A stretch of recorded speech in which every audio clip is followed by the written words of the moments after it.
welcome to the AEW Dynamite review. I'm Adam Wilborn from WhatCulture, joined by Michael Hamflett from WhatCulture, here to review everything that happened on last night's episode of AEW Dynamite. But before we get into it, if you're a fan of this sort of thing, make sure you subscribe to WhatCulture Wrestling on Apple Podcasts, Spotify, Amazon Music, and YouTube, where we do daily wrestling podcasts, where we not only review AEW Dynamite, but also AEW Collision, Raw, SmackDown, the show formerly known as NXT 2.0. Pay-per-views, premium live events. We have interviews, roundtable discussions, and a round of the week complete with a very good quiz, of course, on WrestleCulture. As I said, though, joined by Michael Hamflett, Michael Sidgwick, taking a well-earned day off today. He will be giving all of his thoughts on this episode of AEW Dynamite on the Collision preview. We'll package it in tomorrow on that podcast. But I'm here with Hamflett, as I said, to review AEW Dynamite Grand Slam. What do you make of the show? I want to apologise first because I realised I screamed quite close to the microphone, so I apologise if I blew out people's headphones in the process there. That's right, you got me here. It's fine. That's true, actually, yeah. Maybe it popped the microphones, but people that watched Dynamite last night will have enjoyed hearing some pops again, because my biggest takeaway was from AEW Dynamite Grand Slam, we'll get into the minutiae as we always do, was, for the most part at least, this felt like a show again. This felt alive again. It sounds like we're speaking the obvious when we're talking about how there's plenty of accounts that, the same bad faith accounts that would track the attendances or post pictures of stadiums that don't look full, that are doing it to score points, have no value. Those attendances and those empty seats have value in the conversation. Yes. That is a reflection of how many people are investing in your product financially. And when you invest in your product financially, it reveals that they are investing emotionally. So you can argue that not enough people are emotionally investing, otherwise the buildings will be more full, the crowds will be more energized, and so on and so on and so on. But for one night at least, it felt like AEW had all of that. And they get that typically at the pay-per-views. And there will be some Dynamites that are better than others, but Grand Slam is both, isn't it? It is both a pay-per-view feeling show and a Dynamite that typically feels better than others. That's what Arthur Busy few weeks for AEW, this, isn't it? That's what Arthur Ashe seeks to create. And I think for the most part, they did it. I got some real big positives to share about this show.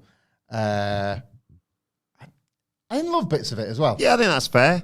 I think that's absolutely fair. We'll see if people agree with that or not. I don't know. Yeah, let's get into it. That's the easiest way to sort through this, isn't it? And I think you're right. I think Sidge, holds AEW to a very high standard, but he had concerns about the audience, and then suddenly that number rocketed last night, and the way they shot it made it look huge yet again. So. I missed a big ass ramp, but they replaced it with an even bigger ass wow. Which is awesome, unless you're Stephanie Chase. Oh, man. Follow Stephanie, I think it's at Stephanie M. Chase, I think, on Twitter. Follow her anyway, in general. A proper journalist and a good and positive member of the wrestling media. Yeah.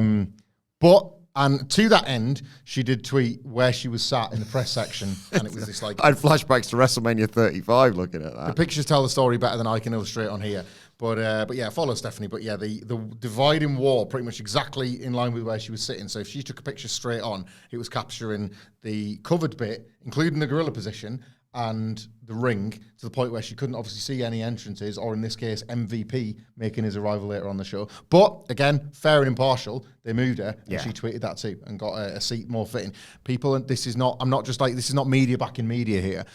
People go to those shows not for the free ticket, but to do their job as media, and can't really give a fair reflection if you can't see half of. Indeed, and it's unfortunate again, because to roll back to something I was saying before, those images are absolutely going to be picked up and used by bad faith accounts rather than for the reasonable reasons she posted them. Do you remember when we could sort of see a little bit backstage at Ring of Honor?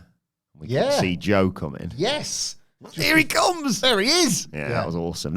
We weren't in bad seats there. We just chose to sit there because we got a little bit of a sneak peek backstage, and we still could see everything. Yeah, it was cool. Right, let's get on with AEW Dynamite Grand Slam, which opens rather surprisingly. Were you surprised as I am? Yeah. The effing in the bushes kicked things off, and out comes Nigel McGuinness. There was a split second that I thought, oh, maybe they're going to do this twice, like beginning, end of this. Like, he's not here, and if he's not here in the next 2 hours, then...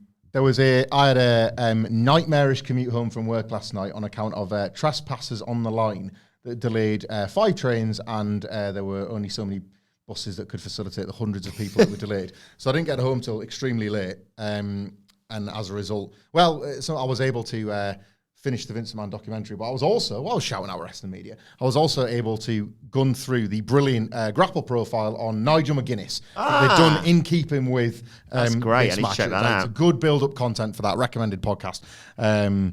And yeah, it was great to be able to listen through all of it.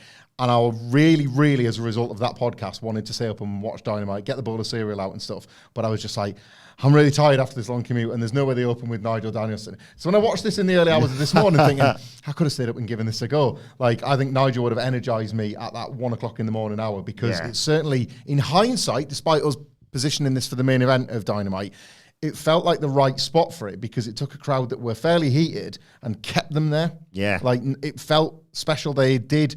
This was, you can argue that this maybe was the wrong story to tell and the wrong way they arrived at the match, perhaps.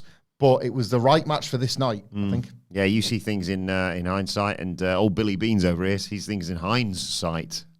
Well, he loves beans, this boy. I can't believe after 7 years, we've never put the Billy Beans nickname on the podcast, when it's what he asked to be called in the office all this time. And he's never worn the baked bean apron that I bought him for Christmas one year. He's never used the tray.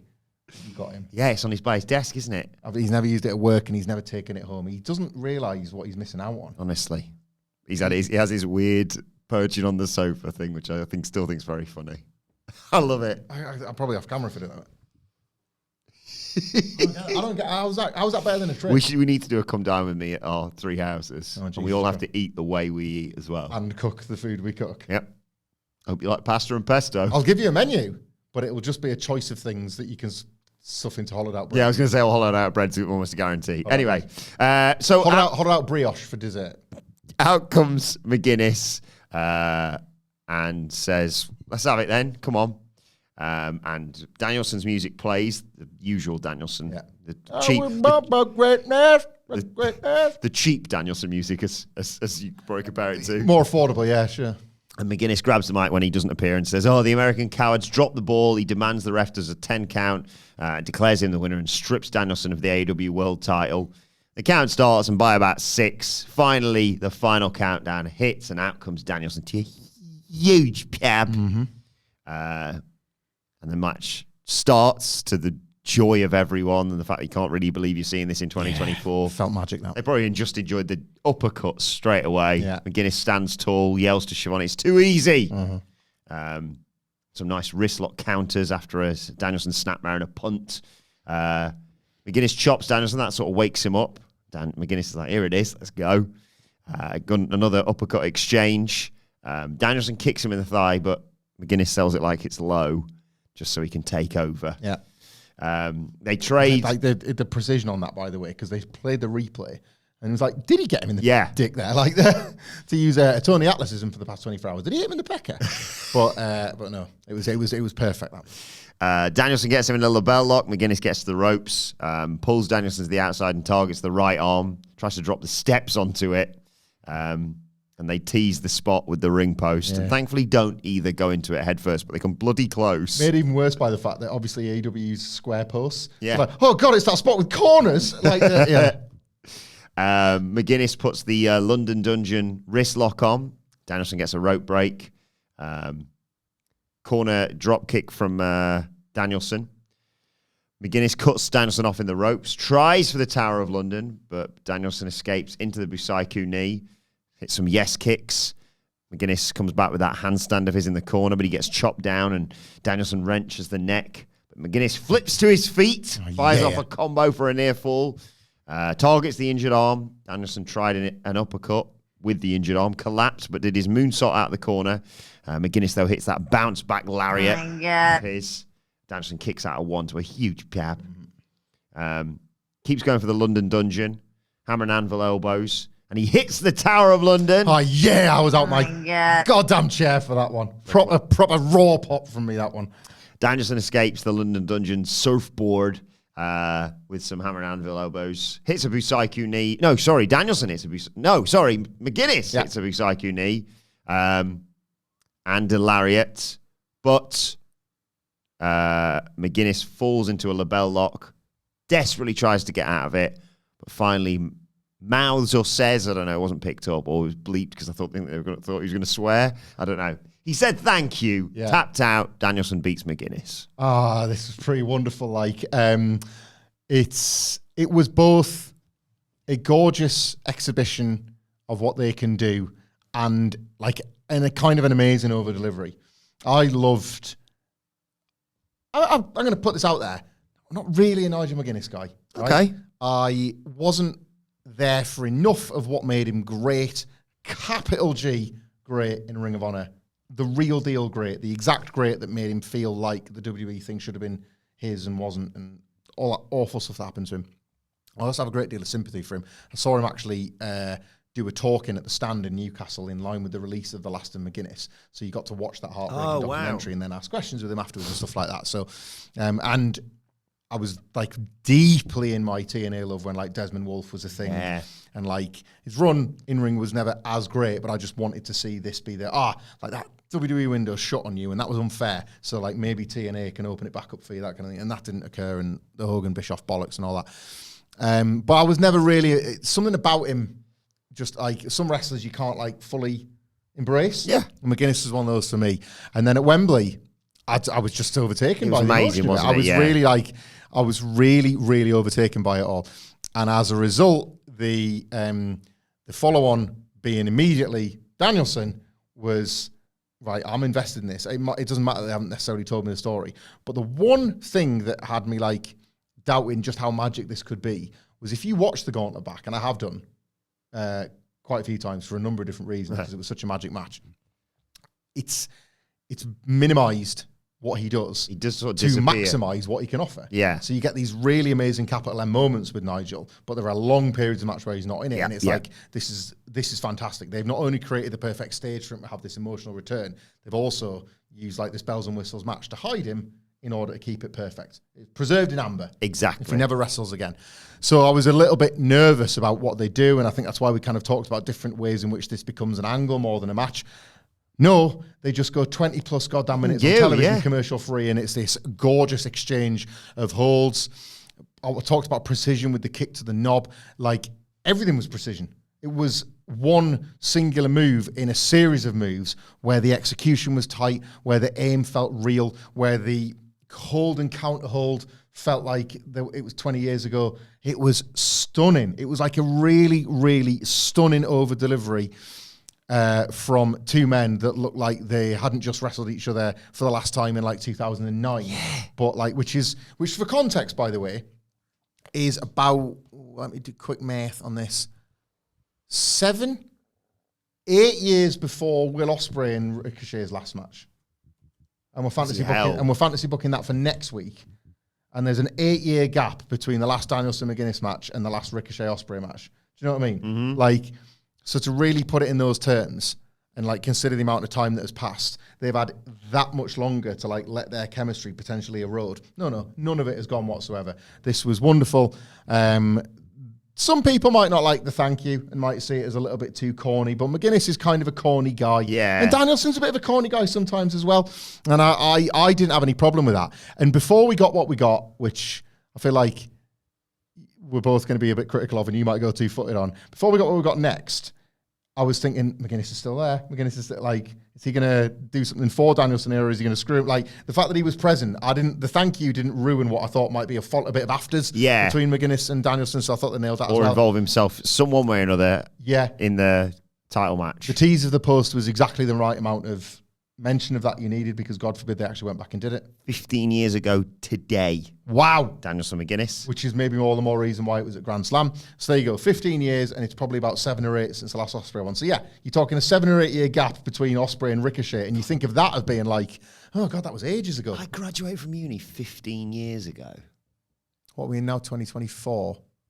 I graduated in 2006. So that's 18 years for me. A person that was born on the day I graduated has now started university. Yep.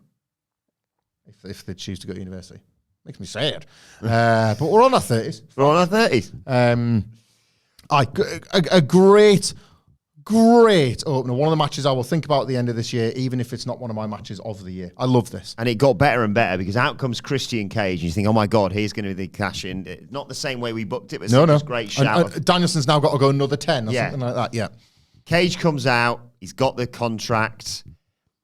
And then what the hell was this? He's going to sign the contract or date it, I assume. Contract is there. Regardless, he pulls out the pen, big dramatic.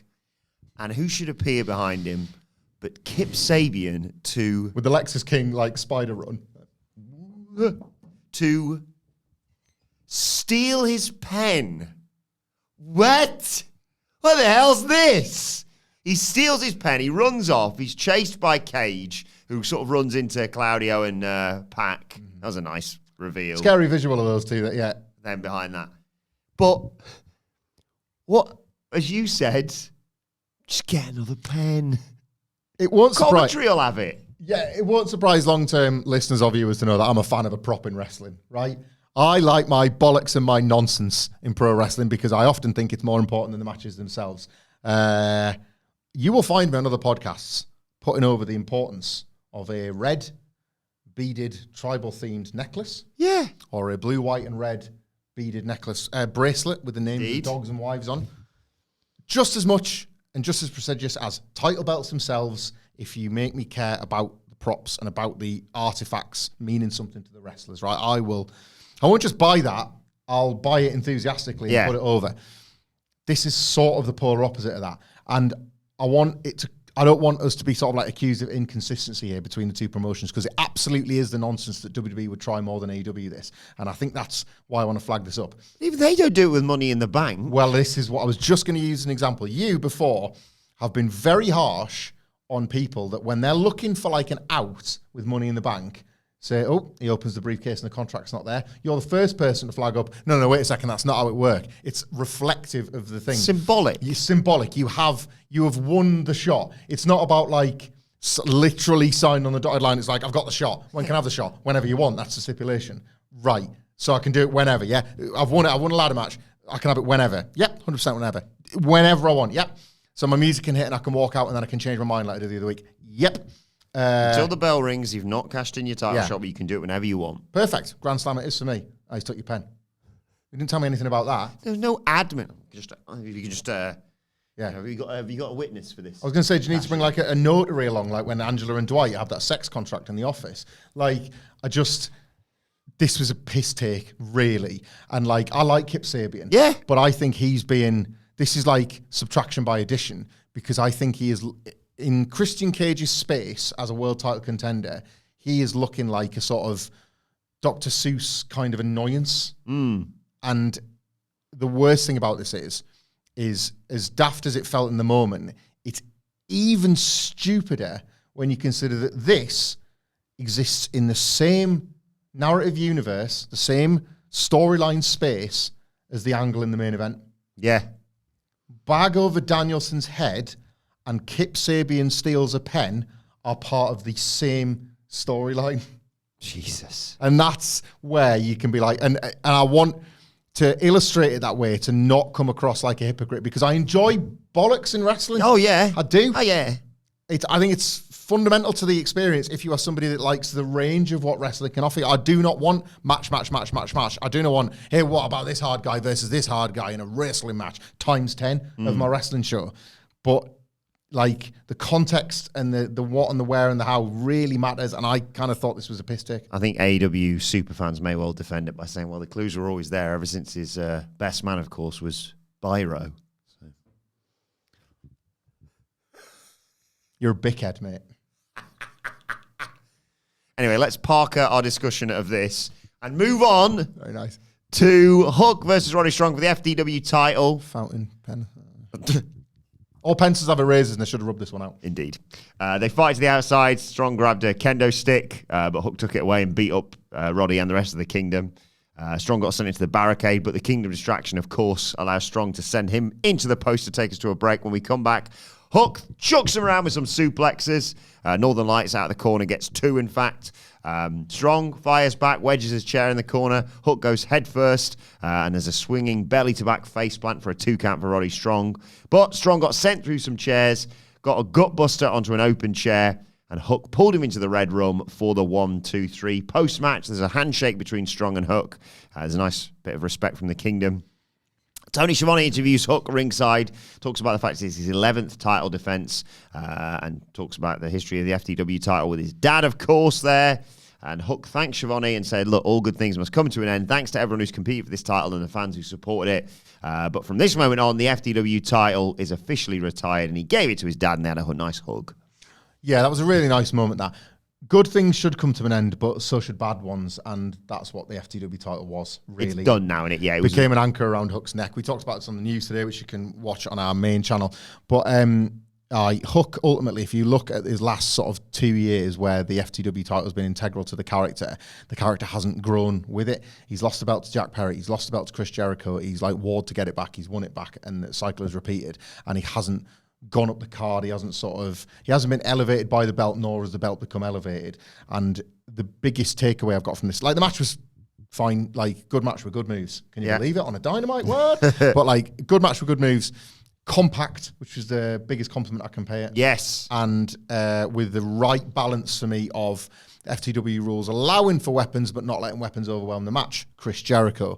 So this was no tennis balls in this one. This was a nice compromise of like what you should be getting out of the Hook FTW match, but also quite a nice send-off to it. I will not miss the FTW title, and I wouldn't mind if this was the start of AEW taking a wider look at the belt. Hook just keeps winning titles and retiring them. Thanks very much, and it's dead now. Remember, like what Van Damme did in 2002, because they told him, Rob, this is really exciting. You were so over in 2001, and we probably should have gone with you. So what we're going to do is we're going to have you one by one unify all the titles on Raw, and then when you've got all the titles, boom, we're going to bring back the big gold, and you're going to be the first big gold champion. What happened? We're going to give it to Triple H instead. What, so am I going to fight him in a unification? No, we're going to give the Intercontinental title to Kane. What, so I'm not involved in it at all? No. Well, what? But it's going to be a title versus title at least. Maybe I can have a shot afterwards. Do you know what? That sounds like a bloody good idea. We'll put you in the ring with the Triple H Unforgiven 2000 for the world title. So what, are you going to do a big like Hogan Warrior type unification? No, Triple H is going to a dead cheerleader doll. Excuse you? Yeah, and then he's going to beat you pretty much clean. But you are going to be in the ring when Kane takes his mask off, so... Like a year later, what's going to happen then? Well, he's going to turn you and beat you up. Right. Circle back to the Triple H. Is he going to be horrifically scarred? No, he's going to have some coal dust on his face and a ginger beard. Circle back to that a second. The Triple H match. He's going to beat me clean. So all that unification, he gets the wins off that. Yeah, but like you can have a bit of fun at his expense if you want. What do you mean? Well, like you can do your flippy moves and stuff. Oh, right. I thought you meant something different. So, you know, when I did that water spot and did the... Yeah, he really hated that and he's going to bury you for it. Right. Bye, Hell of a run. Hell of a run. Right, let's get to the AEW Tag Team title match. Oh my God. The Young Bucks, Matthew and Nicholas Jackson versus the international champion Will Ospreay and Carl Fletcher. And all WCPW affair. You're welcome, AEW fans. It's where they learnt their craft, of course. That's what I hear from you, the OTJs. Indeed. And died. Carl Fletcher's taken over. Don Callis joined commentary, said tonight is going to be the biggest night of his career. Got a little bit worried when he said that, to be perfectly honest. Yeah. Early on, both Bucks take out Will. Carl comes in, and they hit him with back elbows and do the pose. But Carl and Will take over. Matthew falls face first into Nicholas's groin. And Will does a standing moonsault off the back of Kyle. It's like just a casual, okay, fine. And then Will and Kyle hit huge dives out to the outside to take us to our first break. Oh my Just God. a break spot in it. So good. Ospreay comes back after the break with a phenomenal forearm, double Pele kicks, got standing sky twister press, easy for me to say. Sit out powerbomb for 2, but the EVP trigger gets counted into a double Oz cutter. But the ref's like, I don't know who the legal man is. So a bit of a delayed 2 there. It's always the, I was scared to Rick Knox. Rick Knox. Like the Young Bucks always kind of inadvertently get an advantage with Rick Knox by sort of fooling him with their speed and And he often helps them with the light bouncing off his big bald head. Coriolis gets reversed. Fletcher turns the books inside out there with a double clothesline. I thought that was Nicholas Jackson. Nicholas counters a Liger Bomb into a facebuster, but Ospreay flies in for the 450 splash. Nicholas hits a destroyer, but the impact pops Ospreay up and he hits a hidden blade. Oh my god! That was just what are you doing? Amazing. Pinball, just a pinball machine of a sequence. God damn it! That's awesome. Yeah, you've probably seen it all over social media if you haven't seen this match. Ospreay got hit with a Hurricane Rana off the apron by Nicholas, but Fletcher got set up and hit with a spike tombstone on the apron. They wanted the count-out win. Fletcher just got in at 9, but then got immediately hit with a charging knee from Nicholas to take us to a break. When we come back, the Bucks try for a TK driver, but there's a double styles clash from Ospreay and Fletcher. Ospreay hits the hidden blade in the Stormbreaker, but Nicholas dives in at the last second to break up the count. Brilliant save.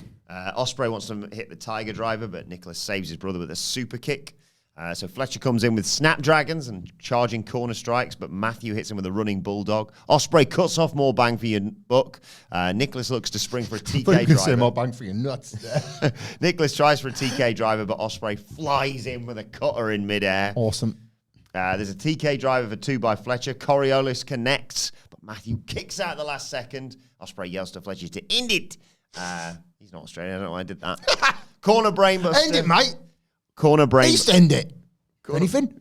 Brainbuster, but Nicholas breaks it up again and brilliant save. Another great near fall. In amongst all the madness, as Nicholas is sent outside with Ospreay and Fletcher hits a dive, Rick Knox is checking on Nicholas Jackson. Callis is like, kill him!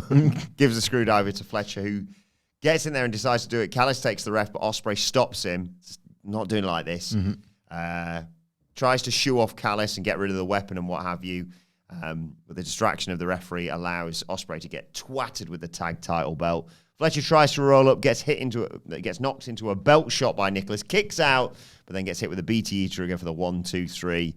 Post-match commentary saying maybe they'd have won if Callis hadn't got involved, and Callis checks on Fletcher whilst Ospreay just looks sad. Oh, it's one of the matches of the year. We've just watched one of the matches of the year. You've just recapped one of the matches of the year. You're so good at recapping. Often you can make the maudlin sound dramatic. You can make the standard feel special. Thank you. But in this case, your dramatic reading almost didn't do the excitement justice, and I thought you did a wonderful job. No, you need to watch this match. I always say, like, whenever you hear or read analysis along the lines of like a writer, I have no words, just watch it. Well, it's your job, it's your role. And like, I've come for the words, that's what you paid for. I still remember a David Pleat. Remember when he used to do commentary on ITV or whatever, and there was a mint goal in that, the FA Cup. And he went, well, there's no words for this. Sensational. Jaw drop. Well, there is words then. Yeah. Is there, David? So I always dread, I'm watching this and I'm loving it, and then I'm kind of dreading it. Because I was like, I would never want to take your place as the recapper because you're the best at it. But you have simultaneously the hardest and easiest job when a match like this comes along, because you have to take the notes, and you're like, it's a good thing Kip Sabian isn't over your shoulder stealing your pen, because you need it, because there's absolute smoke coming off these notes. But then it falls to us, and it's why I love working with Sidgwick, to try and either highlight some of the best bits without the use of the L button, because I can't reach it, but basically I'd have just pressed it for like every second of the match. Or at least sort of explain why I screamed. Like, it's just, there are so many times in this match where you kind of do the or the whatever, because that's what the Young Bucks used to do all the time, and then have increasingly kind of not done it anywhere near as much that you kind of forgot that's how you used to feel. This was what it's all about, man. This was what... a couple of weeks in a row now, isn't it? Well, this is it, right? I think this was even better than the Trios match last week that I didn't think this match could touch, because the Trios match set such a high ceiling with the addition of other great wrestlers, right? This is like you've actually took 2 away and you've had an even better match. I would argue that is because of stakes. That is because they have told a story that has actually made you believe that this work isn't just for nothing. The quality of this match was not just for its own sake, which often... in like kind of contemporary AEW, kind of has to be this way. If the whispers and the rumors are true that Tony Khan is telling people, yeah, we're more week to week now, you are never going to be short of great matches, but you are going to be short of feelings like the one you had here, the belts changing hands, the ramifications. It does that thing to you, where the near falls that come so thick and fast, or the sequences that are about to lead to a near fall come so thick and fast. You are not just watching in amazement, jaw on the floor, these sequences, these incredibly intricate movement festivals between the Young Bucks, Kyle Fletcher and Will Ospreay, you are also, your brain is processing that, and then at the same time thinking about, well, Ospreay and Fletcher are going to win the belts here. Yeah. And Ospreay and Fletcher are going to face That could lead to an FTR heel turn, and they're going to turn the Outrunners to get to Ospreay and Fletcher. Ospreay and Fletcher as babyfaces versus a heel FTR. What's Don Callis actually going to do with them as babyface champions? Does he just embrace it? Does he want Carl to turn a million thoughts a minute? And then what about the Young Bucks now? The Elite have finally lost their titles. What then? 2 count. Oh, throw them thoughts in the bin. 30 seconds later, an entire new set of thoughts. It just spirals. It's like sort of when a whirlwind in Twister when it's picked up the cow in the house. Yeah. Like the cow is the FTR heel turn, the house is the Elite, and it's just spinning, and it like repeats that cycle over and over again. And at this point, you're just a wreck. You're just a dribbling wreck as I am now, trying to like sort of like even compose yourself for the match, let alone then illustrate these feelings back to somebody else. You love this for the love of the game. You love it because it's a really timely reminder of something about wrestling that you fell in love with for all those emotions. And the belts aren't like the only reason for that, but I think they were integral to the feeling here about what elevated it above the trios last week. And I've not even mentioned the balls on Matt's head. The decorative balls. Yeah. Like Matthew, came to work with tiny balls, glued to his hair. So every now and then one of these sequences would occur and like a ball would bounce off. And then he'd like, they were doing this really artful shot at the end where so they've lost the baby faces. Will Ospreay is kind of like, he's not been able to make the save and save Carl Fletcher. By the way, the teased finish with the belt and then Carl Fletcher kicks out. It's throwing Cyclone on you again. Cyclone, but wait, he's kicked out. So they're going to win anyway. And then it's going to be like, Kyle, should we use a screwdriver? Callis is like, well, we won anyway. Everything's fine. And then they lose anyway. It's like you've had the same cycle repeat itself. As Will Ospreay is like, oh, no, mate, we didn't do it. And Fletcher's like, oh, bloody hell, mate. I'm so... No, it's Flaming Galah. Jesus Christ, mate. Perfect. Thank you. They're reaching out to one another. Callis is kind of the man in the middle. Like, Ospreay is the angel on Fletcher's shoulder. Callis is the devil. My eyes were taken by loose balls in the debris off of Matthew Jackson's head. This was all Elite wrestling manifest. Very excited to know Sidge's thoughts on it. Coming thick and fast. It's probably how he watched this show, to be honest. But as I said, we'll get his thoughts on it tomorrow on the Collision preview. Thick white ropes. Renee Paquette's backstage with the conglomeration, who's now got Rocky Romero in their ranks. Speaking of wrestlers, I have an irrational dislike for. Mark Briscoe. But you left. Mark Briscoe's got a nice Den Boy shirt on to remember there. Briscoe's last match together, not too far, of course, from Arthur Ashe Stadium. And they're going to give Learning Tree a Den Boy's ass whooping on Collision. Word of the day with Carl. It's wearing a bit thin, this, isn't it? Vociferous was the word. Have they sort of, if this was anyone but Mark Briscoe who has that like force of will thing, is there anyone that this would still be like as charming with? I'm not so sure. I mean, I don't care about the conglomeration right now. And I certainly don't care about Learning Tree. But I'm excited to see how Sidgwick has to try and preview this. Yeah, that's fair. That's Collision, yeah. Right, Tony Schiavone's on stage. Welcomes Prince Nana, who says it's good to be in New York. Whose house? Swerve's house. Thank you. He's known Tony a long time. Mentally, there's nothing that can stop the most dangerous man in AEW, but physically, Swerve is not cleared to come back. But he's fighting every day to return, and then he's interrupted by one MVP, who walks out from the heel tunnel, apologizes for the interruption, introduces himself, and he says, yeah, I agree, Swerve is the most dangerous man in AEW. He's the most phenomenal talent to set foot in an AEW ring, and his title run will be studied by future generations. Puts over his accomplishments, but he also said, I also watched him lose his title and get his house burnt down. And Strickland allowing Bryan Danielson to walk around smiling is a failure, not on Swerve, but on Strickland's management, who'd apparently rather shill his coffee. I mean, if you taste it, it's delicious. Yeah, like, Nana's coffee is lush. And we, by the way, Prince Nana would happily say that every single week on a podcast with a cup of it right here. If you want to send us a bag, you're very welcome. But did you notice that when Nana came out, he did actually lob a bag into the crowd? Did he? Like the full sort of shilling baby face. And it's like, I love that little detail. That's a nice touch. Ahead of MVP saying it, because it's like, well, if you think I'm just like sort of, what's the word I'm after? If you think this is just bluster, wind the tape back. What Yeah. does he do? He comes out, he's overexcited to have his coffee. Is he really about you, Swerve? Like, you've sort of seeded the evidence before you've given the reveal. So, sorry, I'm settling on your dick. MVP hands Prince Nana his business card. Again, for good brews. And I'd love some of your good brews, Prince Nana, if you want to send us some beans that Cedric knows what to do with, or some pods that I can put straight in the machine because I don't know how to do the beans. And if you sort of want to recommend any snacks to go with your coffee, I'll happily put it inside a hollowed out piece of bread.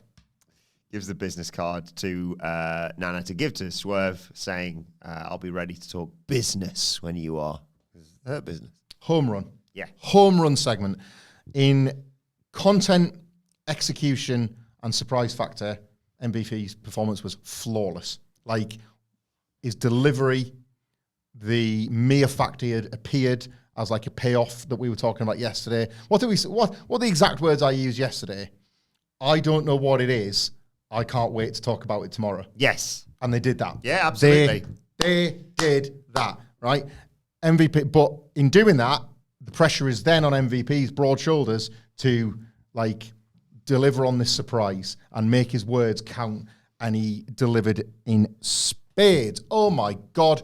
The fact that he was able to, in one breath, kind of put over Swerve Strickland as the best wrestler in this whole company and bury him at the same time by suggesting that Prince Nana's done a bad job. How do you do that? It was great, but it's gone wrong and it's all your fault. How do you do it, right? So he does that, but he immediately tries to sort of like neg Prince Nana as a way to like, yeah, if you're listening, Swerve, I'm right here. Like, I'm going to give you the card, like, I'm going to give you the loaded weapon for you to give to Swerve Strickland so we can kill you. Like, and Swerve would have seen this happen, so you can't not give it him. The arrogance of the man, right, to even think this is the way in which I'm going to get access to Swerve Strickland, really impressive. So that character, fully fleshed out, fully drawn right out of the gate. And of course, what does I said this, again, this is a big news story that MVP is all elite. Fightful have reported that this is a signed, sealed, delivered contract. He is in.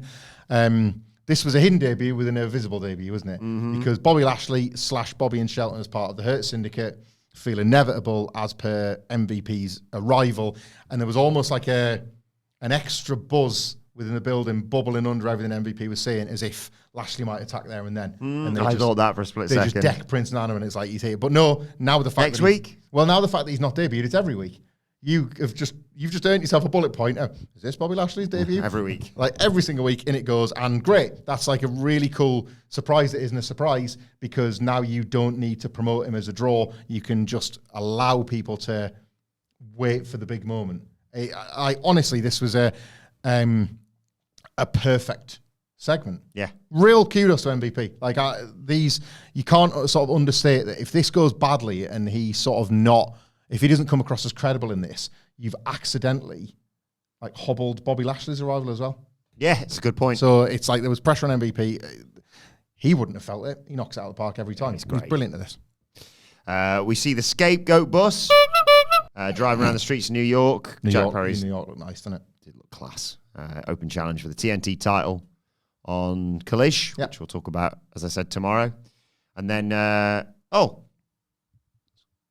main event ain't too far away. So have the women to come out to play. That's right, it's the one women's match on AEW Dynamite. I'm not going to make you do a song or anything like that. Thank you, because I didn't prepare one. Yeah, I thought that as we were getting to it. We had to do 2 news and a Q&A this morning. Busy morning. It's all out there on YouTube, and if it's not yet, it will be soon. It was time for the AEW Women's title match. Mariah May versus Yuka Sakazaki, who does not mess about. Flies off the top with a dive during May's entrance. Tiger feint kick on the apron. They get in, slap it out. The bell rings. And May dodged another Tiger feint kick and dragged Sakazaki to the floor. Hit with a shotgun drop kick. Get back in. May hit a spinning side slam for 2. Trapped Sakazaki in the ropes with a drop kick, but Sakazaki counters the handstand head scissors into a choke in the ropes. May brings Sakazaki in for Mayday, but she rolls through into a backslide, which looked a little bit like 3. Yeah, she backslides her and wins the title. Congratulations, new champion Yuka Sakazaki. Building thought it. Aubrey didn't make the count, regardless. She does the rolling pin thing. Which was a nice, I don't know if that was obviously always the spot, but it was the best possible spot to take the fans out of that. Because they rolled around the ring and it kind of got a pop again. And it was the necessary way to try and pull the fans back in, because that was really awkward. May gets out of the merry-go-round with a headbutt and a high-stack German suplex for 2. Sakazaki fires back, thrust kick into a Northern Lights bomb. She wants the magical girl splash, but May gets her knees up and hits a charging knee and a Storm Zero for the 1-2-3. This was good and crap, wasn't it? Yeah. Like, just the 3 count especially, really. Their connection, when they connected, was killer. Like, That was dead for large parts, wasn't it? Mariah May is an awesome striker. And Yuka, I would say, like, is she an underrated one because of, like, obviously the character that she portrays? And it's like, no, she's an ace kicker. Like, she's the game against Curtis Axel. You don't want the ace kicker. Mm-hmm. But when they had chemistry issues, when they had flow problems, it was really pronounced and it was really immersion breaking. And it felt like there was kind of no in between. Like, that backslide, it cannot be understated how devastating that was for the remaining, 30, 40 seconds of the match. Because the fans felt they'd just seen a finish. That finish would have been a big shock. Then it's the reverse of the cyclone of emotions I just described in the Young Bucks match. Because what it actually did was instead get you thinking about what you like, the reality of what you're watching, rather than just remaining emotionally invested in the match. And then when Mariah May wraps it up, it's a super anticlimactic finish as a result. And that's, I was going to say not her fault, but I guess it was the execution of that backslide spot. So, kind of is. Like, in places, this was a total ripper, and in others, it was really not. And the fans weren't into much of it. But that was not the only thing that happened here. May's going to kill Yuka with the title belt post-match, but here comes Willow Nightingale to make the save. There's a stare down with May, and then, because I assumed if there was going to be any interruptions, it was going to be this lady who then came out. Mina Shirakawa is back. And her arrival distracts Willow for long enough to allow May to twat her with the title instead. And Shirakawa looked like, that's not the reason I'm here. Yeah. But good to see you, Mariah. And they hug, and then are chased off by Yuka. May is, sorry, I should say. I liked how this was executed. I thought this was a very economical post-match segment. You establish Willow Nightingale as an opponent for Mariah May. Like, that match, oh my God, if it hits its ceiling, that could be really, really strong. There are questions to be asked about wins and losses. I was going to say, didn't you lose and Chris Statlander win? But pretty big ones, but, these things happen sometimes. It's wrestling. That match, oh my God. In the meantime, the Mina Shirakawa thing was, again, a really effective storyline payoff without giving you the payoff. Because the tag team element of them is a delaying tactic. We're obviously going to get to the match. They're going to have the celebration, tag team, like finally you say. The celebration, finally the tag team. Maybe they win a couple of tag matches, but they're certainly going to fall out at some point. When they do fall out, is that the window of time that allows Toni Storm to return and factor back into it, as with the 3 of them again? Toni Storm's special guest ref? Very possibly. Do you know why? Black and white. There you go. That's exactly why. Great minds. Hey, greatness echoes greatness I hear. But no, this was a very cute way to delay a bunch of separate payoffs and do that very AEW M2 or M2 in a tag match, and it keeps Yuka kind of part of this story until potentially she's no longer needed for it as well. Yuka doing the magical girl splash off Willow's shoulders could be fun. Yes, please. But sorry, just checking my nudes here, Hamflet. That was the only women's match on this show. Yeah, I thought so, yeah. We've got Soraya's rules on Kalish. So maybe that's God, Sidge is going to be looking forward. What a difference it's going to be. So he's going to talk about this show. He's going to talk about the Young Bucks, Ospreay and Fletcher. And then I'm going to go, now switching gears, Sidge. Tell me about what you think about the Learning Trees match and a Soraya's rules match on Collision. It's going to be 40 minutes on Dynamite and 10 minutes of going, so-and-so wins, I don't care. Speaking of the Collision experience, shout out not just to Stephanie Chase, who was there in person, but also to Ebu of Wrestle Purists, our good friend, who was tweeting this morning. I was sat at my desk taking my jacket off, getting into work here at about 7:45 UK time, as he was tweeting that he had made it home. So this is that. Oh God! There was a lot of, without reading the spoilers, because I don't want Hangman Page Jeff Jarrett spoiled. Jesus Christ! It's that thing where, like, I think, Like, again, Ibu was very kind of fantastic follower, but like he was very kind not to spoil things because I didn't want the Hangman Jarrett. Remind me tomorrow because I'm just going to go on the wiki and spoil everything for myself. I had the panic of, oh no, I'm going to get that finish spoiled or something. And I didn't, but he did mention that, I think it was Ibu, had mentioned that there was like people waiting for like Okada's entrance and then doing I need food, I need to catch my train. It's the me and Sidgwick food or Shibata dilemma from the other year. Did you ever seen Shibata win a title? I have, first time. Speaking of big dubs for you. Oh, yeah. Ladies' night. It's a good point. It was the only women's match on the show. And ladies' night, who went to night? It's interesting. I don't want to try and do it. He tells me off if I try and do his things. You sound like Tamatonga. Ladies' night, who went to night? Shout out to the Panda Blair himself, Adam Blair, at Adam Wilton 4, who always takes care of the Dada. Well, along with Jose Palomares at the Ho 11, of course. Thank you for that. I don't have our times written down. I just remember you and Sidge went for the first hour, and I went for the second hour, so it was fairly wrapped up by the time. The tag match going on, basically. That was it. I was too busy being melted into a ball of wax by that tag match at the 40-minute mark to think, oh no, my ladies' night slot's passed. Which leaves us on. Oh, actually, just a little bit of work for Panda Blair to do because Sidgwick has 3 correct guesses on the year. Michael Hamflett has 6. He's written that I have 9. And actually, I previously had 9. So I need to have 10. 10, which is 9 days plus 1. not days. You know, they were thinking of doing an AEW Dynamite in Germany, but Tony said in local parlance, 9. Oh, there you go. We'll get in trouble. We're going to get in trouble. Main event time. When the women come out to play. Thanks, Dammer. John Moxley versus Darby Allin. Yeah, man. Like, just while I think about this, we're at main event already. Like, flown by, aren't we? Match heavy, but also... Yeah, we said it to Scott because he didn't spoil it for him because he watches it later of What Culture Gaming, where you get your podcast from. Oh, that reminds me. Wasn't the only person in attendance. The wonderful Larry Raab was at last night's AEW Dynamite. I want to give a shout out to him from both of us. Larry was at Dynamite last night. He was indeed. Larry, that's amazing. I need to check those tweets. If you tweeted them. One of the first people to get a cameo from me. I got one from me as well. And he's far too generous. Thank you, Larry. Thank you so much, Larry. Cameos are available from both Wilborn and myself. A very reasonable price, I'd say. Incredibly reasonable. Too reasonable, if anything. You've seen what friggin' Jay the In-Betweener does in his. The people are getting Nigel Farage cameos. Bog wiping his arse, being like, ooh, friend. Send 50 quid. He's a goat.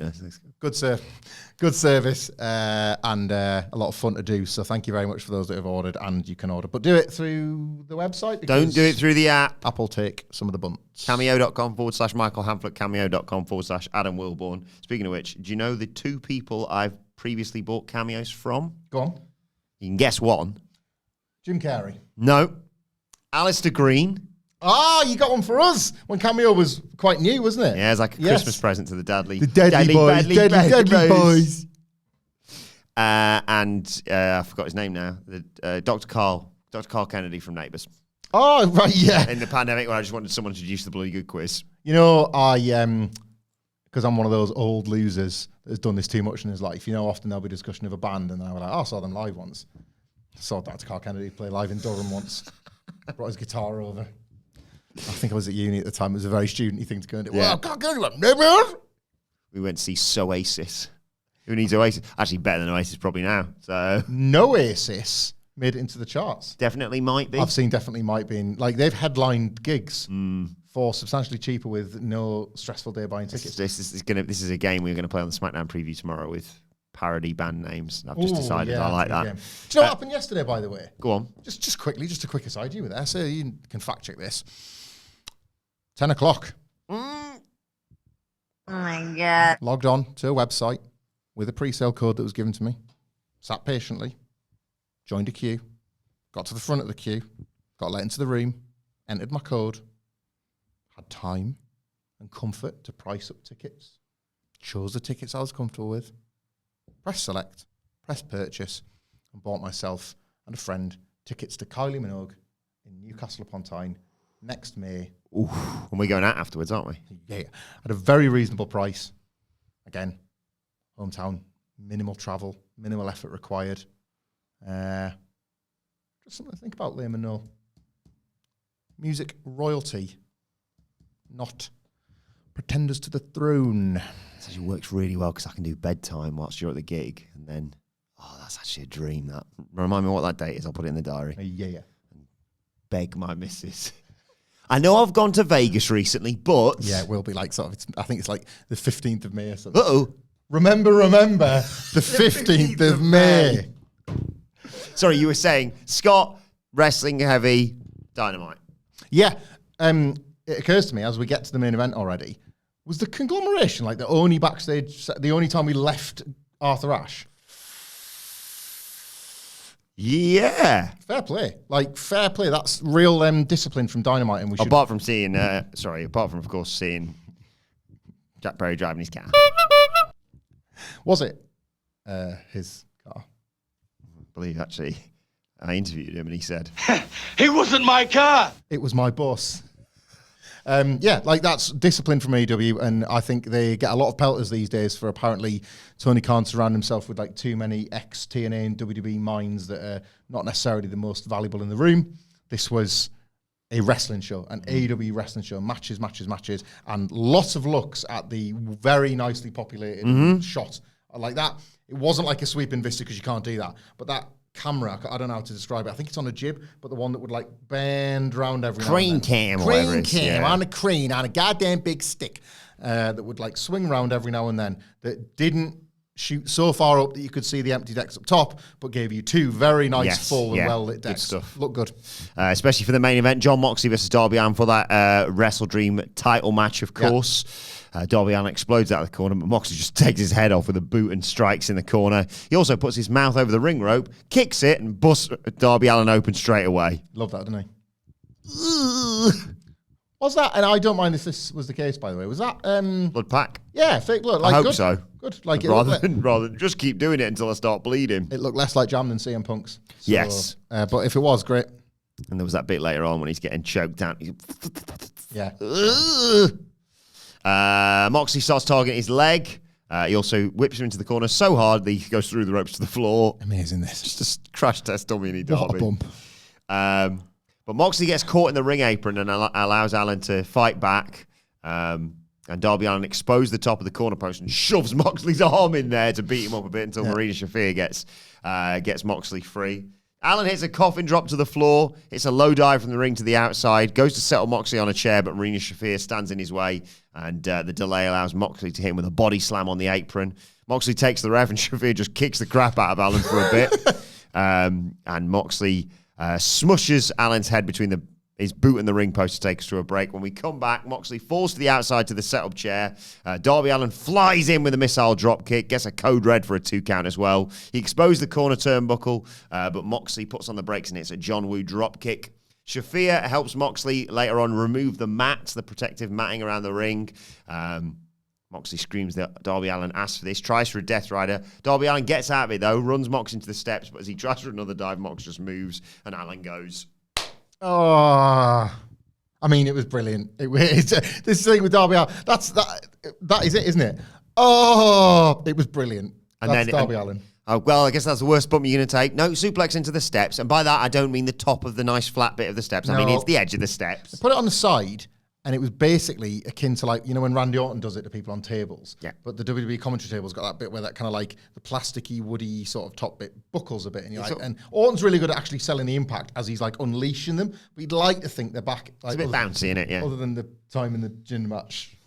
Well, might have killed someone. Sorry, guys. But on the steps, and just the way Darby Allin's, again, body crash test dummy ragdoll mechanics. God damn. Darby Allin just beats the count back in, throws shots at Mox, but Mox is no selling it at this point. But he runs into the exposed turnbuckle, and Darby Allin gets a schoolboy for a 2 count, tries for a coffin drop, but leaps into the arms of Mox, who puts in the rear naked choke. Spit and blood and all that stuff.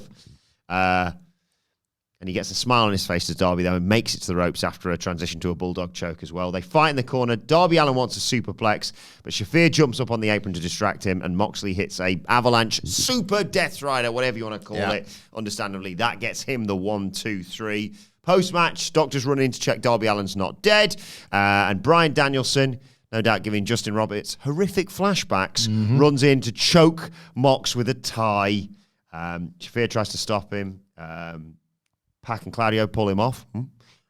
Private Party and Commander run out to make the save. They get dispatched by the BCC, and Danielson, though, is about to hit the Busaiku knee on Mox, but Claudio and Pac save him. They bail. Danielson grabs the mic and says, Mox, you want war? I declare war. Come Wrestle Dream, I'm going to kick your flipping head in. He didn't say flipping. And they play the final countdown as Danielson stares down a laughing Moxley in the crowd to close out this show. Moxley's heading to Wrestle Dream. Super quick, because I would miss it on this podcast if we didn't. It wasn't just the names you named in the ring with Danielson in the end, was there? Oh, no. There was one other guy that would probably announce himself a certain way. He'd probably go, yeah, I'm Alex Abrahantes. Yeah, I'm Alex Abrahantes. Forward roll. Oh, you got to do forward roll now. Over the screens. Like right, they go, I can't do a gamble. Can't do it. Figure it out. Okay. People say we don't act up. We act unprofessionally when Sidge isn't here. What are you doing here? Main event of freaking Grand Slam. I'm in a new Blackpool Combat Club with Bryan Danielson now. What? Imagine that if that had happened all that by like, can't breathe. Oh, good God, Alex Abrahantes is here. Oh, dead. Pierces the bag with it. The match was scary for a bit. Really, like wrestling scary. Really good in that regard. There's some of the spots they came up with. Is this to overlap in a number of things we've been discussing quite a lot lately? Was this a Michael Hamflett lunch as viewed by Michael Sidgwick with posh bread? Because bread, and I care about my bread, tiger/giraffe, let's say. Yeah. It's really great, isn't it? Really great. Maybe even, if not tiger, a nice ciabatta, perhaps. You know, Katsuyori ciabatta. What's the one? Sourdough. Ironic because you like to cut bread open to scoop the brain out. So. That's exactly, yes. Well, that's a thing now. You're calling it ciabatta in your bread now. Katsuyori ciabatta in my bread, yeah, right. So I'm not big into them, but they've been popular. I just think it's hipster stuff, to be honest. I think people have been making up that they actually like it. You know, brioche for burgers. I like a brioche bun for a burger. I think you do. I think you've been lied to. I'm a bit of a fancy Dan when it comes to that. You've been fooled by the lies, mate. But I love it, like £1 burger van. Yeah, I think the brioche. I'm not above it. Brioche is finally being exposed to the liar it is, but burger buns in general, seeded. Oh man, they're like the sort of crusty roll that you can sometimes get. Oh my God. We're in danger of losing the audience here. Seeds on them. I think we're going to gain some, if anything, like carbs. So you got like one of them buns. Now for me, a delicious dinner would be to say, I don't know, put 10 slices of plastic cheese in. Or a pasty. A pasty. Some crisps, right? 3 tinned hot dogs that you've got left. Aspic. Not too much, it'll make your teeth go grey, right? But Congratulations to you if you got that reference. So that kind of thing. Was that this match? Because what do you mean by that? I know what you mean, but just in case people are unaware by all weird. It went a little bit boring, dry, and not for everybody in the middle. I think that's fair. And it was like no selling and just mad Darby Allin bumps, which I always love. But and there's somebody that looks forward to one of those sandwiches as much as I look forward to this match. Every now and then I will bite into this mess that I've created and go, it's not working yet. But I power through and it's great by the end. And that's kind of what Darby Allin and John Moxley did here, because I think they lost the crowd a bit as well, genuinely. And they did get them back. And I loved the finish, because I've been talking about how I think a few weeks ago there was a very specific line about John Moxley saying Darby Allin will never be champion. And that is really cruel from Moxley in particular, because he always sort of seemed like, aside from Sting, Darby Allin made sense to him. And there was like, he would beat his ass sometimes, but they would always be with me. He would beat his ass with mutual respect. Well, the dead man, yeah. The dead man. And Darby Allin had already had a similar story with Cody that helped get him to the TNT level. And then you're like, well, maybe one day a good egg Moxley will be the one to, again, through beating his ass, we'll get him to the top level. And then that's changed. You know, when he was a babyface, he was like, well, how do I beat him? Super Death Rider. And how's he beaten him this time? Super Death Rider. But how has he applied the Super Death Rider with the help of Marina Shafir? Because this John Moxley's a cheating asshole, right? So, like, this time around, he probably couldn't beat Darby like he did the first time had it not been for Marina Shafir's cheating. Yeah. So that is this little reveal that John Moxley might think that this is all for the greater good and he is the greatest good, but he's not. He's weaker than ever, and Darby's better than ever. And we are, give or take, a year, however long away from this all being reversed. Imagine that fight on the top rope in a year's to Exactly. That's what I feel I was being like sold here, and I bought it. And John Moxley getting the title shot for Bryan Danielson is terrific because No, it's scary, is what it is. Scary, but it's hard to call. Yeah. It's hard to call. The tie. Do you know what, right? I can see this tie spot being divisive because it isn't as scary looking as the bag. One of the scariest spots of the year. And it's such a cute callback. Is it like too cute? Maybe. Is it like, hey, it's in a weird Justin Roberts Nexus thing in the middle of this very serious thing. Do you threaten to undermine it? Do you know what I think would be a really great reveal from this? Is if it isn't just a Justin Roberts callback. It is revealed that, like, Nigel McGuinness had his announcer suit hung up for Collision. And on Collision, he's not wearing his tie. Oh my God. And he's like, got him. Really do you like know, that. like, 'cause Yeah. McGuinness was there for Collision too. He comes out as the announcer and he's like, I gave it my best against Bryan. Like, Tony's like, you said thank you, what was that about? And he's like, I'd never had the pride to tell him thank you for being such an important part of my career, and I couldn't think of a better moment to do it as he was tapping me out. That meant a lot to me. And then as he's doing this little introduction, you realise, where's I like that a McGuinness's lot. tie? That's a Like, great that would be a shout. nice detail if that's then revealed as part of why it wasn't just a cute Nexus callback. Hot stuff, though. Yeah. Like a very, very unpredictable title main event for your pay-per-view, which is perfect too. Let us know your thoughts on AEW Dynamite in the comments section below or on X at WhatCultureWWE. Watch so you can follow both of us. Follow Michael Hamflet at Michael Hamflet. Follow me at Adam Wilborn. You can already get some of Michael Sidgwick's thoughts at M. Sidgwick, but as I said, we'll get him to talk more about it on the Collision Preview podcast tomorrow. But for now, this has been the Dynamite Review. My thanks to Michael Hamflet. Thank you for joining us, and we will see you soon.